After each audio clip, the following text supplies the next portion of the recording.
Hello everyone, સ્વાગત છે તમારું ચેનલમાં। આજે આપણે બનાવીશું કાઠિયાવાડી દહીંની તિખારી।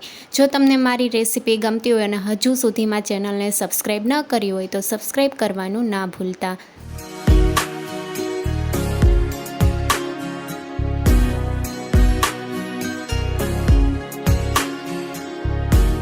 કાઠિયાવાડી દહીંની તિખારી બનાવવા માટે 10 થી 12 નંગ જેટલી લસણની કળી લીધી છે। ઝીણું કાપેલું લસણ, 1 કપ દહીં, કોથમીરના પાન અને ઝીણી કાપેલી ડુંગળી લીધી છે। જો તમારે ન ઉમેરવું હોય તો સ્કીપ પણ કરી શકો છો। વઘાર માટે તેલ, રાઈ જીરું, ચપટી હિંગ, મસાલામાં 1 ચમચી ધાણા જીરું પાવડર, અડધી ચમચી હળદર પાવડર, સ્વાદ પ્રમાણે મીઠું, 1.5 ચમચી જેટલું કાશ્મીરી લાલ મરચું પાવડર।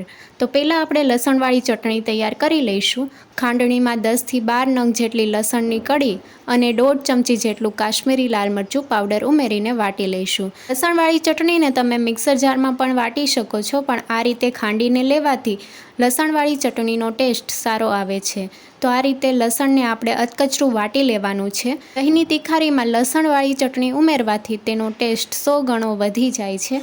લસણ આપણે ખાંડી લીધું છે અને હવે લસણવાળી પેસ્ટ એક વાટકામાં કાઢી લઈશું। સાથે અડધી ચમચી હળદર પાવડર, 1 ચમચી ધાણા જીરું પાવડર અને સ્વાદ પ્રમાણે મીઠું ઉમેરશું।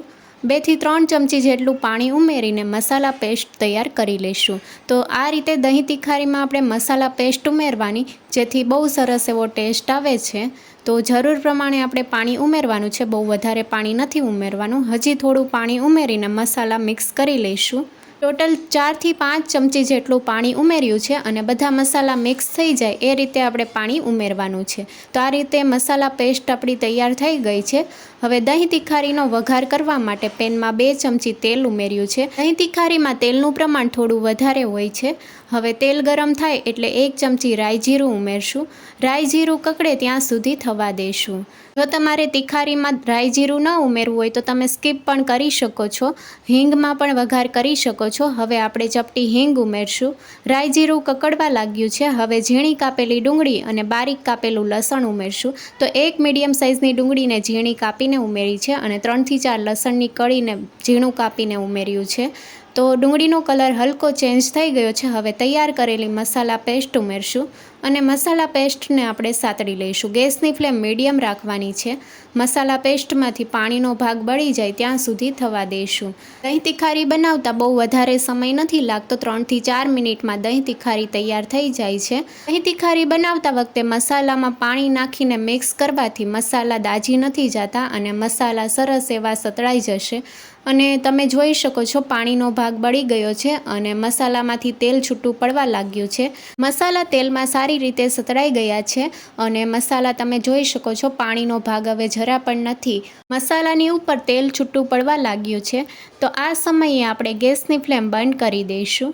દહીં તિખારી માટેનો મસાલો તૈયાર થઈ ગયો છે અને હવે આપણે તવી ગરમ છે એટલા માટે થોડી વાર માટે ચલાવતા રહેવાનું છે। તો મસાલો ગરમ છે ત્યારે આપણે દહીં નથી ઉમેરવાનું, હલકો ઠંડો થાય પછી આપણે દહીં ઉમેરશું। તો હવે આપણે 1.5 ચમચા જેટલું દહીં ઉમેરશું।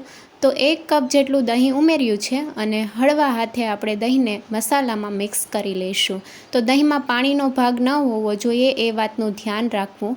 દહીં સરસ રીતે મિક્સ થઈ ગયું છે અને હવે કોથમીરના પાન ઉમેરશું। તો દહીં ઉમેરો ત્યારે ગેસની ફ્લેમ બંધ કરવાની છે અને મસાલો હલકો ઠંડો થઈ જવો જોઈએ।